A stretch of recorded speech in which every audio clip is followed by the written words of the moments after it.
Morning student, कक्षा 10 विषय हिंदी। बेटा, पिछले वीडियो में आपका जो पाठ था कृपाराम क्रिया राजिया के शॉर्ट है वो पूर्ण हो चुका था। आज हम छठा जो पाठ है जयशंकर प्रसाद की प्रभु कविता है, छठे पाठ में वो शुरू करेंगे। और मुझे ऐसी आशा है आप लोगों से, शायद आप लोगों ने किताबें अब तक ले ली होंगी। और बेटा, अगर किताबें ले रखी हैं तो आप वीडियो के साथ में उन किताबों को भी खोल करके बैठें, जिससे कि कुछ लाइनें आपको समझाने में और बताने में आसानी रहे। तो सबसे पहले हम जयशंकर प्रसाद जी के जीवन परिचय के बारे में बात करेंगे। तो देखिए, जयशंकर प्रसाद जी का जो जन्म था वो 1889 ईस्वी के अंदर उनका जन्म हुआ और मृत्यु 1937 ईस्वी में हुई। ये मैंने बोर्ड पे लिख रखा है यहाँ पे कि जन्म उनका 1889 ईस्वी में और मृत्यु जो है 1937 ईस्वी के अंदर हुई। छायावादी कवि प्रसाद जी का जन्म काशी नगरी में सन 1889 में हुआ था। कौन से काल के कवि थे ये? छायावादी काल के कवि थे। अब देखिए, छायावादी क्या है। मैंने आप लोगों को बताया कि हिंदी साहित्य के 4 काल माने जाते हैं 1000 साल के: आधुनिक काल, भक्ति काल, आदि काल पहला, दूसरा भक्ति काल, तीसरा रीति काल और चौथा है आधुनिक काल। आधुनिक काल जो है वो 1857 से शुरू होता है। 1857 से आधुनिक काल। अब 1857 से 1900 तक का जो समय है वो हिंदी साहित्य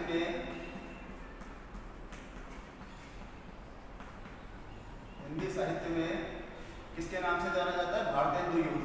भारतेंदु युग के नाम से।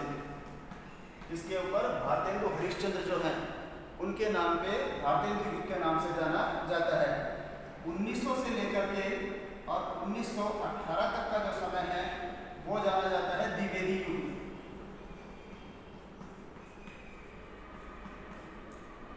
महावीर प्रसाद द्विवेदी के नाम पर 1900 से 1918 का जो समय है वो द्विवेदी युग के नाम से जाना जाता है।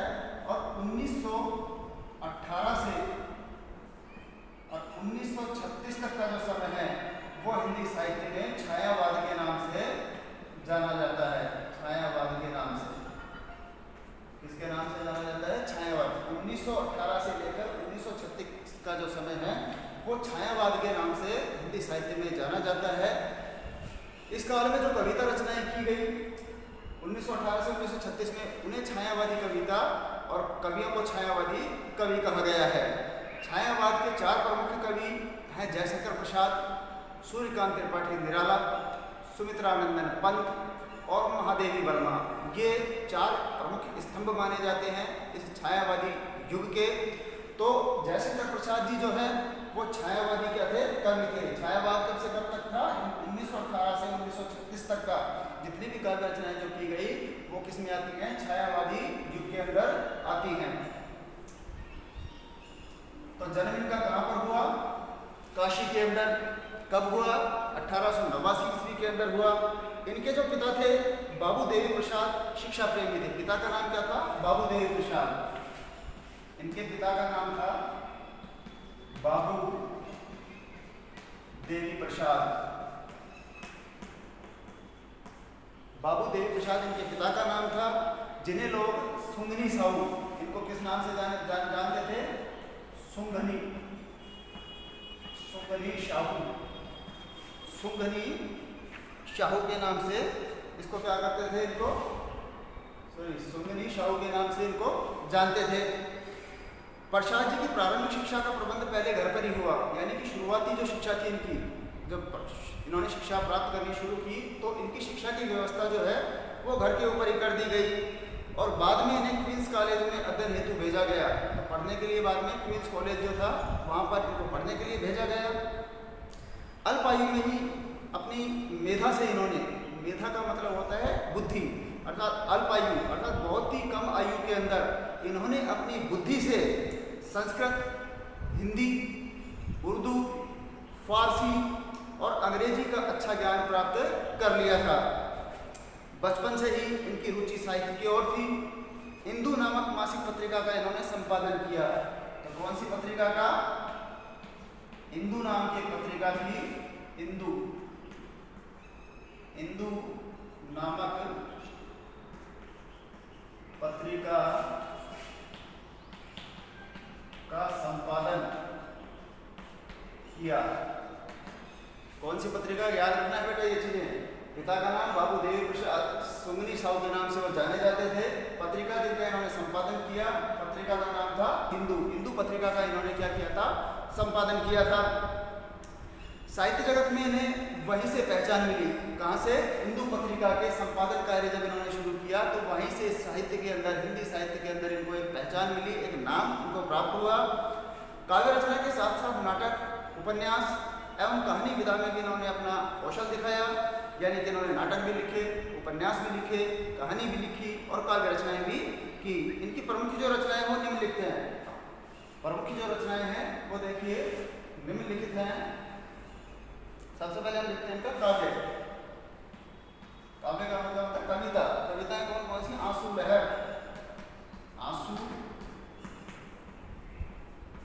लहर, झरना, कामायनी, चित्राधार, ये इनकी प्रमुख काव्य रचनाएं हैं। यानी कि इनकी जो कविताओं का जो संग्रह है वो आंसू लहर, झरना, कामायनी, चित्राधार, ये इनकी काव्य रचनाएं हैं। नाटक इन्होंने लिखे कौन कौन से? देखिए नाटक जो है वो लिखे इन्होंने ध्रुव स्वामिनी,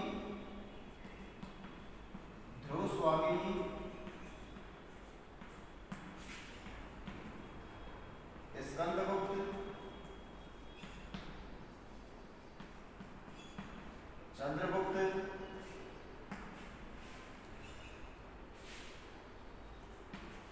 विशाखा, राजश्री, अजातशत्रु, ये इनके द्वारा लिखे गए महत्वपूर्ण नाटक है। ध्रुव स्वामी, स्कंदगुप्त, चंद्रगुप्त, विशाखा, राजश्री, अजातशत्रु, ये इनके द्वारा क्या लिखे गए हैं? महत्वपूर्ण नाटक लिखे गए हैं। उसके बाद इनके जो उपन्यास हैं, उन उपन्यासों के बारे में बात कर लेते हैं। उपन्यास कौन कौन से लिखे इन्होंने? उपन्यास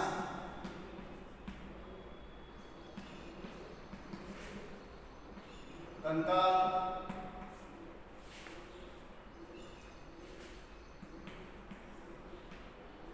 तितली और ईरावती, ये अपूर्ण उपन्यास है इनका। ये क्या है? इनका अपूर्ण कौन सा है? अपूर्ण उपन्यास कौन सा है? ईरावती जो है। ईरावती उपन्यास लिखने के बीच में दौरान ही इनकी क्या हो गई थी? मृत्यु हो गई थी। इसलिए ये तीसरा जो इनका उपन्यास ईरावती वो अधूरा रह गया। तो मुख्य रूप से तीन उपन्यास लिखे इन्होंने, कंकाल, तितली और ईरावती। ईरावती जो है इनका अपूर्ण उपन्यास है। कहानी देखिए इन्होंने कौन कौन सी लिखी? कहानी लिखी इन्होंने आकाशदीप,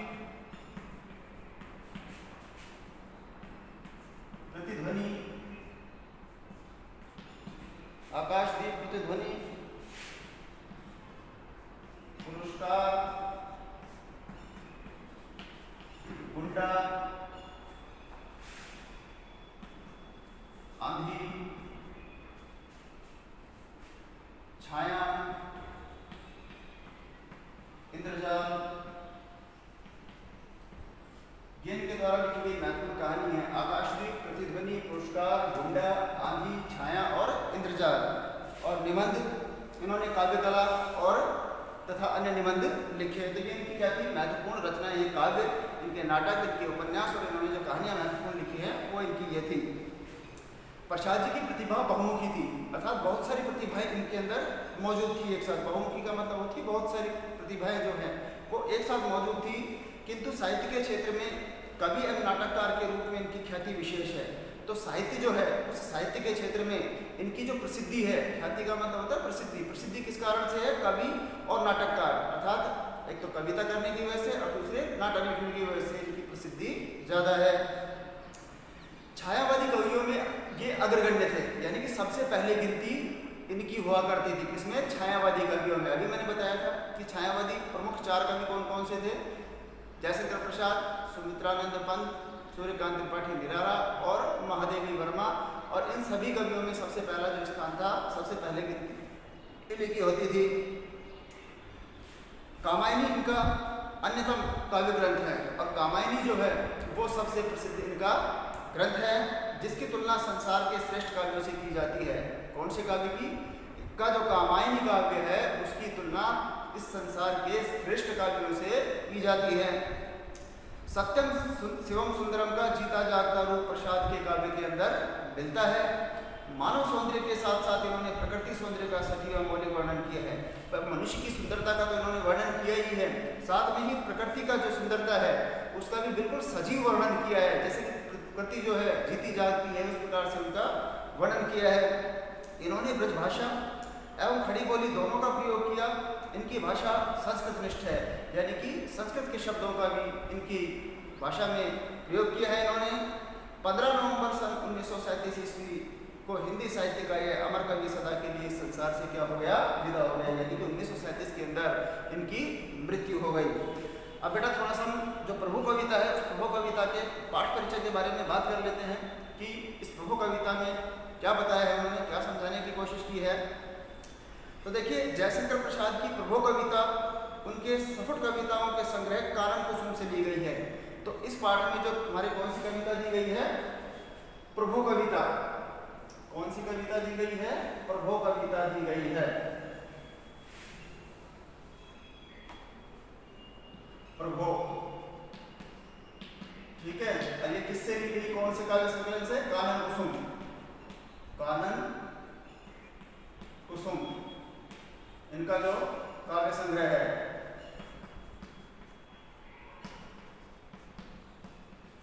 तो प्रभु कविता जो है वो कानन कुसुम इनका जो काव्य संग्रह है उस काव्य संग्रह से दी गई है। ईश्वर की स्तुति करते हुए कवि, ईश्वर की स्तुति, स्तुति का मतलब होता है पूजा करना, ईश्वर की पूजा करते हुए कवि ने उनकी सर्वव्यापकता, सर्वव्यापकता का मतलब होता है सर्वव्यापकता, सर्वव्यापकता का मतलब होता है सभी जगह मौजूद, सभी जगह मौजूद, अर्थात ईश्वर जो है वो क्या है? सभी जगह मौजूद है। अर्थात इस पूरी संसार में, इस पूरी सृष्टि के अंदर, कण कण के अंदर ईश्वर क्या है? सर्वव्याप्त, अर्थात सभी जगह मौजूद है ईश्वर जो है।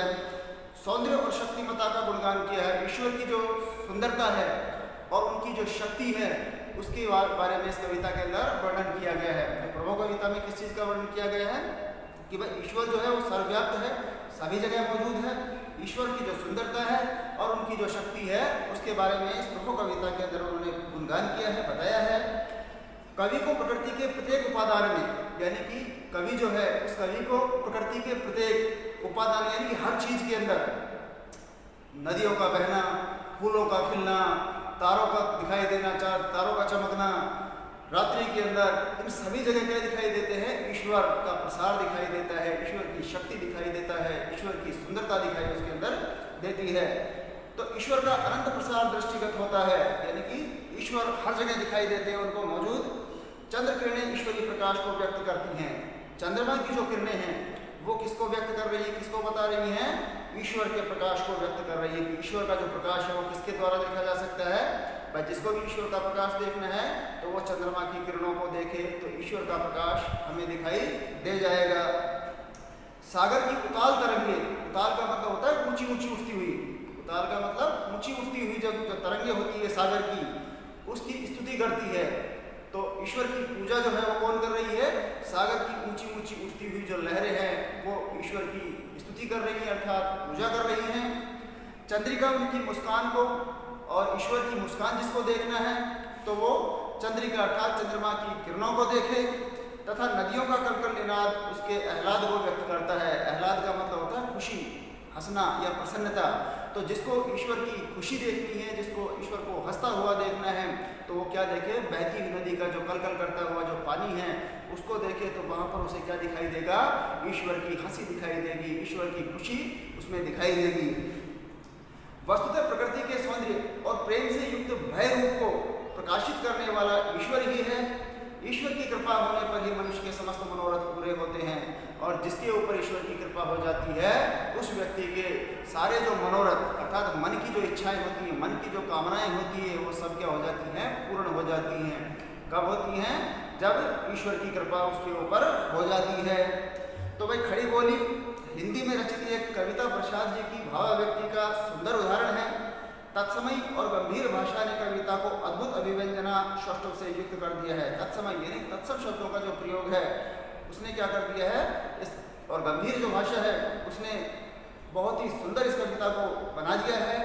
लयात्मकता की यानी कि लय है इस कविता के अंदर, गाने योग्य है ये कविता। सरसता और मौलिकता की दृष्टि से भी ये कविता उत्तम कोटि की है।